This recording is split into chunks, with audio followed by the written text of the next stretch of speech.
Welcome once again to the Burbank Card Show, the Hobbzi live stream on stage.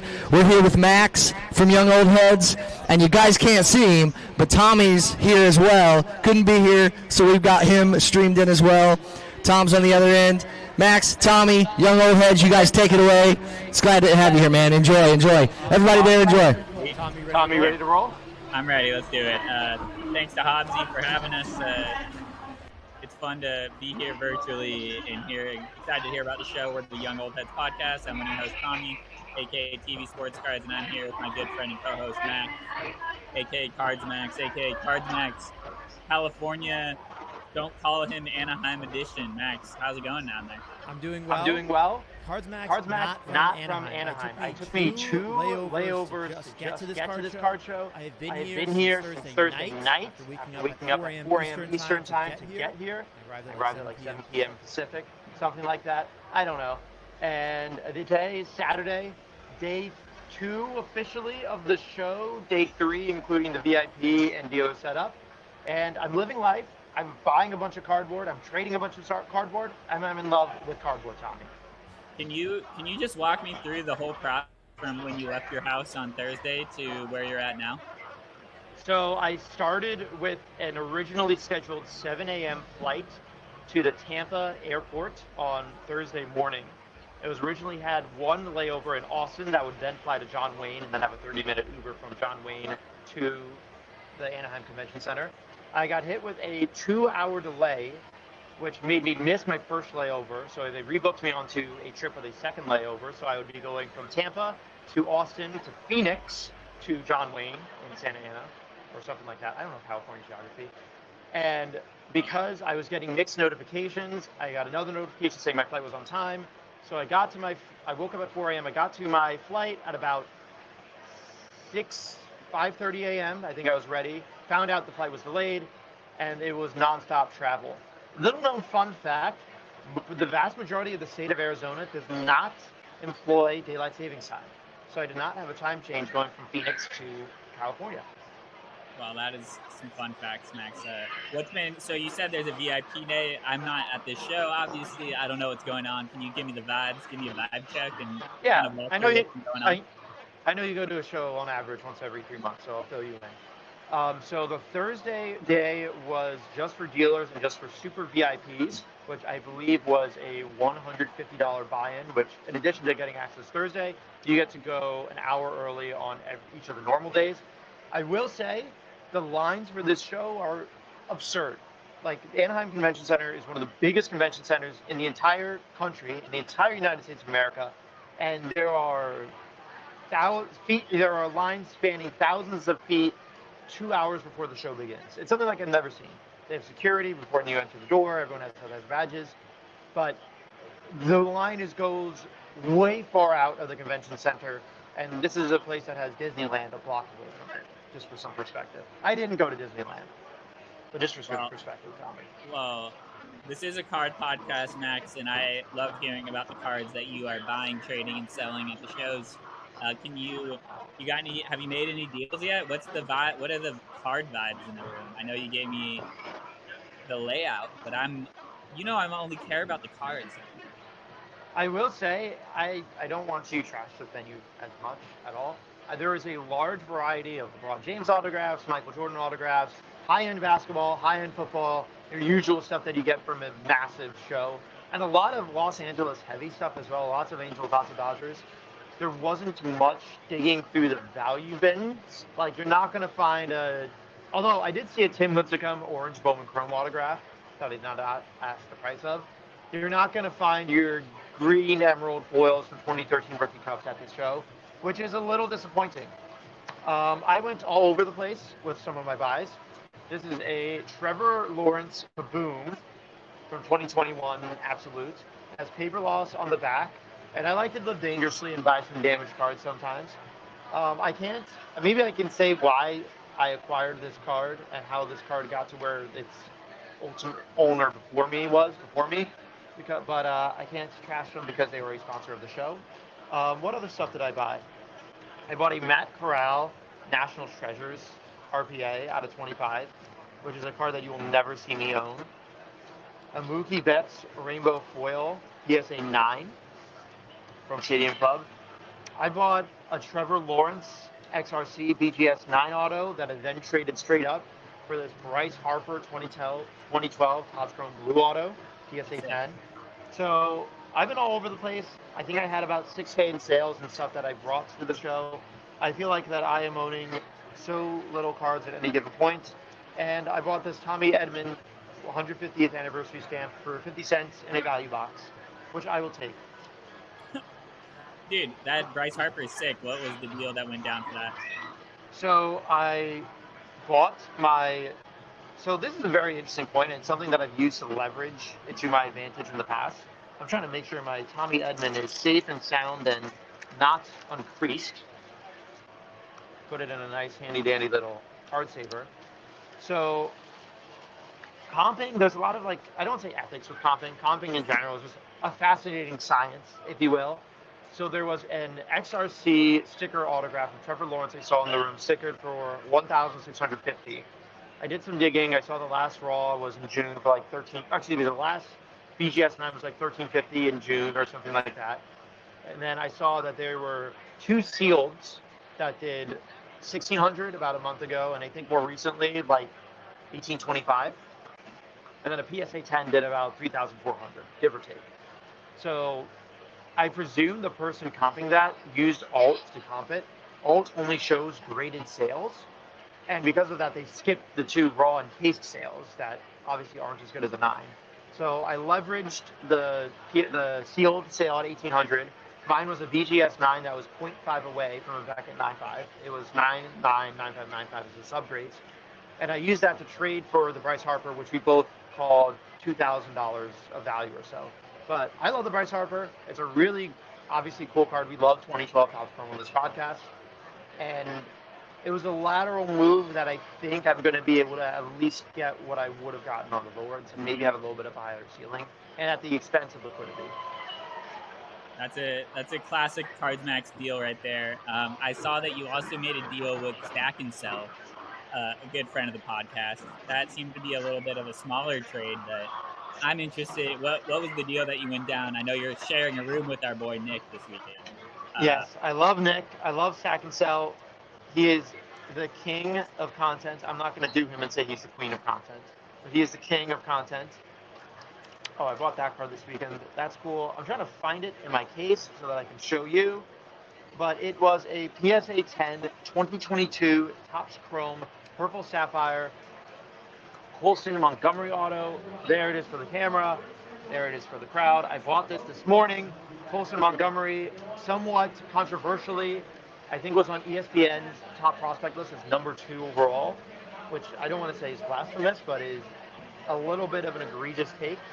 But Nick was into this for a good price. I was able to offer him some liquidity, and now I have a massive Bowman Chrome autograph with no idea on who to sell it to. What are the purple sapphires out of next? How rare are those? The purple sapphires are out of 10 copies, which Really? makes it difficult to adjudicate whether I should be comparing them to an orange or an orange shimmer or red. I think like a red lava 9 did like 3,000. I owned the James Wood equivalent of this card as a PSA 9 way back when. I want to say in, maybe it was October of 2022, I owned the James Wood of this card and it graded a 9. But I passed it forward on to the next person. Purple sapphires are tough. I usually don't dig into sapphires, but I live life on the edge. What did you give up for that card? I gave up a lot of money, and I'll leave it at that. Just money, just cash. Just money. At first, I thought we were doing cash and trade, and I was going to throw in $100 of like trade and stuff. But I didn't realize that Nick was going to lose like $100 on the card. So I just made sure that I gave him what he was into the card for plus $1. Well, Nick can't take the L, so I like that. I make sure everyone wins, and maybe that's a thing in deal making or negotiating.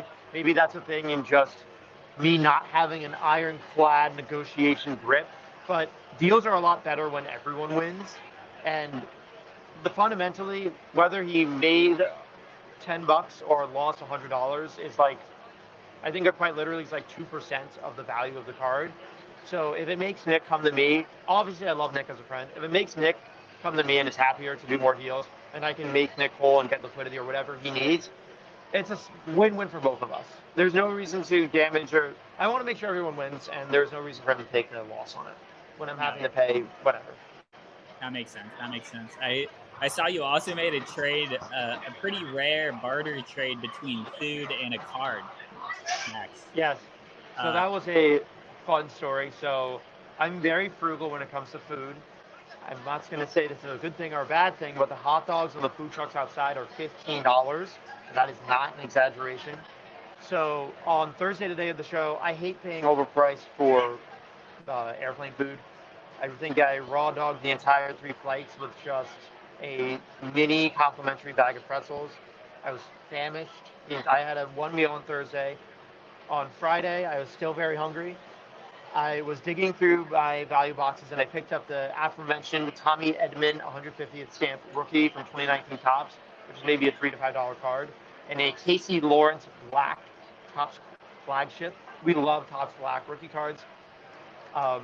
Certified sports cards, Max, who is my age, who is a veteran grader, dealer, friendly guy. I am more harsh than certified sports. And I was in his hotel room. I'm like, I'm famished. I need something. He gave me a Cliff protein bar from the goodness of his heart. Maybe an SRP of $3 to $5. I dug out of my card bag and I found a Casey. I'm like, Max, who is Casey Lawrence?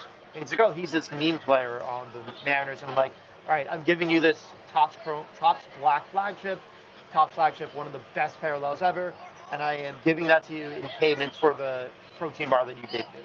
It was a handshake deal. We got the picture, we put it on Twitter, and everyone wins. That's a classic. That's an amazing trade. I love to see it. I know that last night there was some big news in the baseball world. This is notoriously not a sports analysis podcast, but Jason Dominguez, he debuted for the Yankees last night. He hit a home run. Is he hot? Are people talking about him right now? Is he old news now that his super sold for $500,000 a couple years back? A mix of both. If you're banking on 2020 prices, you're just not going to get what you think you're going to get. But there are some people that are paying full comps for Jason Dominguez in the room. I don't know if that's intelligence. It probably is. I'm not going to be critical of the show. There wasn't as much modern baseball as I would have loved at this show. This was predominantly a football basketball show. I saw a Beckett 9.5 True Orange Jason Dominguez autograph asking $16,000. I know the seller made reference that there was a preseason sale for $1,200. I think Jason Dominguez was much hotter in the preseason than he is now. But if everyone is able to move and everyone is able to make money and everyone is able to be taken care of, that's fine. For me, I would be auctioning every single Jason Dominguez card that is in my hands. I would do that on call regardless of the player, because you're going to hit your Ellie De La Cruz and your Julio Rodriguez last year 2% of the time maybe. Sell on call up, do the deal, reap your profit, and don't be greedy. And that's for me, because I get like to be greedy and I get my piece of the pie sometimes, and then I get burned. Speaking of being greedy, Max, there's some big news in the hobby world yesterday, this week in general, with the notorious card Instagram account, Card Porn. Can you tell the people at Burbank a little bit about what the drama is going on? Yeah, so Card Porn is one of the biggest self-proclaimed hobby watchdog accounts in the industry, in big card. Card Porn is big card. I want to shout out Will Stern, who was a guest of the podcast and was a content manager for Rally Road, and Darren Rovell, I guess. He seems like a nice guy for also being very detailed in the story, I guess. Tommy's flipping up the bird, but both of them, especially Will, were very big in breaking the story. My understanding is that a proclaimed Michael Jordan jersey that had questionable authenticity from his rookie year season, which would have originally been worth about $25,000, was deemed authentic and sold on McGrary auctions. The authentication of the jersey being a rookie year jersey of Michael Jordan would have added approximately $1 million of valuation to the jersey. The photographer that took the picture of the Jordan in the jersey passed away. the rumor is that Card Porn made a foundation, a charity donation about the photographer. The photographer's family members were allegedly confirming that he was a meticulous and very organized man and had documents and records of all his photographs, and that there's inconsequential proof that this photograph was taken during Michael Jordan's rookie year. When family members of this photographer came out saying the opposite, that he was a disorganized mess, a disorganized hot mess, which is always very silly and funny to hear, and that saying that all of these rumors regarding this authentication of the jersey were anything but true. Card Porn was, I believe, either linked, I believe his first name and last name is Juan Garcia, was linked to just this non-existent charitable foundation. And then I don't think there's ever been a statement from Juan Garcia, but his Instagram account of tens of thousands, if not hundreds of thousands of followers, has been deleted. His Twitter is deleted, and he is avoiding all that smoke. And we'll follow up on this in future episodes, Max, but just keep an eye out on anyone who is totally anonymous. I mean, me and you have our pseudonyms for cards, but are never shy about saying what our actual names are. We're talking about. I didn't want people back in the day when I was in college. I didn't want people Googling my name and knowing that I had to devote my entire life to cardboard. That'd be really silly. I love sports cards. I love cards. But when I was in college, I didn't want to share that with absolutely everyone, and I put on the pseudo-anonymous, like, okay, give off my... I don't want to be face doxxed. Not out of, like, concern or anonymity, just because I didn't want it to be, like, absolutely, like, super-duper public. Well, you also weren't trying to claim to be a hobby watchdog or trying to hold other people accountable. Yes, that's true. That's different. It makes it a little different. So we'll follow up on this. I know it's kind of a developing story, but the people expect us to talk about the drama that's going on, and we love talking about the drama. This is some shit. I know that there could be some other people implicated in this, so we'll just follow up. There's always some shit going on in the hobby, and we're always talking about it on our podcast. So make sure to check us out. We appreciate Hobbzi for hosting us here, Max. But everyone expects the end of every Young Old Heads episode to be about what we bought recently on eBay or on other auction online sites. You want to kick us off, Max, or you want me to kick us off? Yeah, I'm pulling up the phone right now to see what my most recent eBay buys were. It's been a little bit of a slower week just because I have been traveling. And I hate to be a disappointment. For this week, I've only purchased 3 cards. From the least interesting, I bought a Paolo Banchero Sensational Signatures autograph from Prism. I bought an Adley Rutschman radiating rookie for $222 from eBay. And the cool one, I bought a Jalen Williams with an L, not to be confused with an E, not with a Y. Jalen Williams Purple Choice from Prism for $416. I won this at auction. This is my second copy that I own. The card is out of 20. Purple Choice scopes are always interesting, to say the least, and I love chasing cool color. I have literally never heard of Purple Choice Prism before, Max, so thank you for doing something. I know. I love the circles. I can imagine. Okay, you know ball. I know ball a little bit. A little bit. Not as much as you. You do know that I love Jalen Williams, so that is a rare basketball purchase that I'll give a thumbs up to. Good shit, Max. Okay, I have an in-hand purchase before you go to yours. Yeah, go for it. I bought this Jamar Chase White Sparkle PSA 10. It is a Pop 1. Is that approved or disapproved? Legitimate Pop 1. There's like 10 copies graded. They're probably impossible in PSA 10. Jamar Chase is breaking the game for wide receivers. He's not Justin Jefferson, but he's close.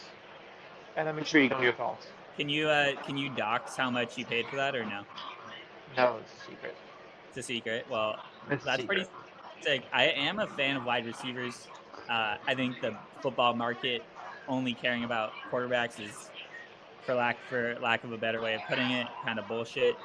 So I'm happy that you bought a cool card. I'm excited to see if you sell it for more. I know that one injury can kind of kill that deal for you. So I'm hoping you get rid of it quick. But I also think it's a cool card. My focus for this show has all been about adaption, since there's been very little baseball in the room.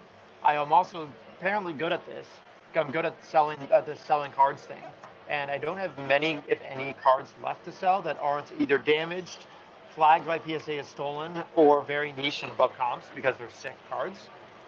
And with that in mind, I am pivoting towards football. I'm pivoting to basketball. I'm trying to get a sense of what my actual budget is. And adaptation is key. Adaptation is key for everything in life. And you are an adapter, Tommy. And before I go into my purchases, Max, I would be remiss if I haven't asked you how long you waited in line at Beckett. How's the grading? You talked a lot about the cards you were going to get graded at the show. How's that been going? So we can poke some fun at Beckett a little bit. They said that they have one grader for the entire show. They have presently sold out of RCR. That grades won't be back until about 2 p.m. today. I gave them my cards on early Thursday, and that they've really been limiting people to at first 10 cards and then 5 cards per submission, and then they sold out of RCR entirely. So I don't really understand how you have the biggest show on the West Coast and you bring one grader to grade cards, but that's what they decided to do. That's ridiculous. You said you had some cards flagged by PSA, Max? Yeah, we talked about this at the National. There was a Mike Trout Walmart Blue that the PSA cert is deactivated that just fell off the truck this morning. I bought it at the show, and I've been trying to do what I can to get it to its rightful owner, but PSA won't put me in contact with them. So I may have to do the dreaded crack the PSA 10 and resub, even though that seems stupid. I have no idea what I'm doing with this card. It was rejected from eBay authenticity, which is how I found out that the PSA cert was deactivated. And it's a fun card. It's a Walmart Blue Trout rookie card. Well, I remember you talking about that, so my apologies. But no, I'm going to talk about some cards I bought real quick, Max. But mainly, I just like to hear about what you're up to. But I bought you sweetheart. My boy at Noah Meyer cards on Twitter. I bought a 2016 Kyle Schwarber SP flagship photo variation. His rookie card is also a gold cup, and I just love Schwarber. I think he's a baller, and $5 for a photo variation. You know I love the photo variation. I heard a very interesting player comp. Is Kyle Schwarber the Adam Dunn of our generation? You know I love Adam Dunn too. I had that tweet. Someone was throwing it. Adam Dunn had like a big peak, hit some absolute tanks. I think Schwarber has a really strong beloved Cubs fans love Schwarber. I don't know if Adam Dunn is quite the fan favorite as Schwarber is, but I'm not against that comp. I think Schwarber might be a little bit closer to like a Prince Fielder, maybe. I don't know. Yeah, I don't know either. I saw the comp and it was interesting.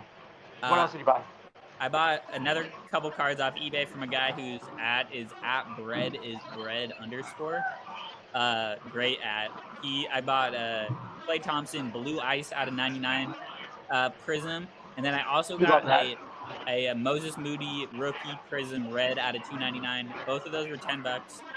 But what I loved about this guy's sale, Max, you know that we love to talk about Twitter sales and social media sales. What this guy does is he gives away a lot of cards during his sale to buyers. And I was also able to claim a Dame Lillard Mosaic Parallel from 2019, CSG 8 Classic for free. Added onto the stack for no dollars, and then also another Dame insert from Mosaic, a Mosaic Parallel, which I'm going to be real. Naming your parallels after the product they're in is a little confusing for me, but I also got that for free. You don't like the Prism parallel or the Mosaic parallel? The Topps Chrome. Yeah, the Topps Chrome refractor parallel. No, the Topps Chrome is just the base. Did you see that thing about the Taco Fractor mystery card? I saw that the wild card, Taco Fractor out of 5, was recently pulled.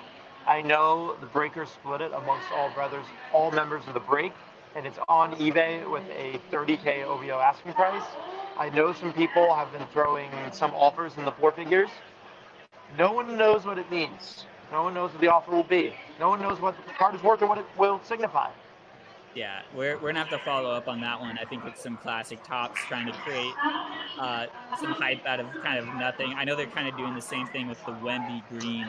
The Wemby Green, they're doing that thing where everyone who's pulled the Wemby Green redemption is invited to Texas to do some sort of collector con thing. We'll see how that shakes out. But this is good innovation. Like, how can anyone say this is bad? I'm How not can saying anyone that. say this is? Yeah, okay, but some people are like, oh, the Wembanyama Arlo, oh, to just be chipped. Why would you be against Fanatics doing marketing events where they're inviting you to events and having fun and meeting with Victor Wembanyama? I know everyone gets to meet Victor Wembanyama too. Look, we can all say that the card is overrated, sure, but celebrating collectors, like imagine. I think the Top Shoe Incentive VIP party is such an interesting gimmick, and people pay a few thousand just for that ticket invitation, and that in of itself is fascinating. But involving people with life experiences is a net positive for the hobby, even if we think the card is a little overrated. But that's neither here nor there. I couldn't agree more. I am excited. I kind of think it's a good idea. I'm excited to see how it turns out. Max, did you also see this thing about these Topps Chrome Cosmic, a product that recently came out? I was about to bring that up. Uh, Yes. So I know they have some of the coolest things that I've heard is that they have some insert subset that like I think it's interplanetary or something like that, and they have like Mercury, a Venus, an Earth, a Mars, a Jupiter, a Saturn, a Neptune, a Uranus, and a Pluto fractor. I hope I named all my planets. I hope I'm good with my first grade planetary skills, Pluto no longer being a planet. But I know the pack odds on someone did the pack odd calculation to where the Pluto has a print run of only 2 copies, which I think is cool. Cosmic Chrome got a lot of generating interest in the offseason last year as this low print run product that was very gimmicky and had some veteran autos. And this year the print run is spiked. This year I don't think there's autographs guaranteed in the box, but it's fun. It's what collectors want. I don't trust the long-term value in it, but I like that it's new. I like that we have Pluto fractors out of 2. This is the big question though, Max. Is Pluto a planet? Is Uranus a planet? Depends on how big Uranus is, man. That's all I gotta say. Max, it's been a pleasure. Is there anything else you want to touch on about the show before we sign off here? Yeah, Tommy, I actually do. How's your ComC buying and selling? I see the ComC drop-off booth is only a few hundred meters away from me. How are you doing with ComC?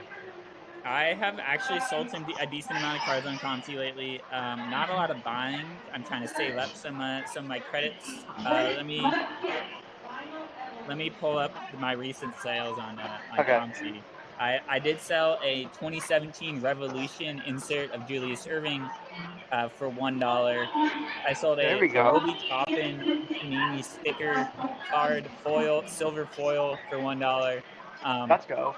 Big flip for me here. I sold a Bobby Witt gold added to 2023 from this year's flagship. I bought it for $3.25 and I sold it for $4.27. Big $1 2-cent profit there. Would have been better if you had 7 cents less on the sale. No, I get every I fight for every cent on ComC. You wouldn't have fought for the $4.20. Who knows, man? I'm just out here. If the doobie number. I don't know. The weed number. Oh, that's what you're saying. You're saying the weed number. Yeah.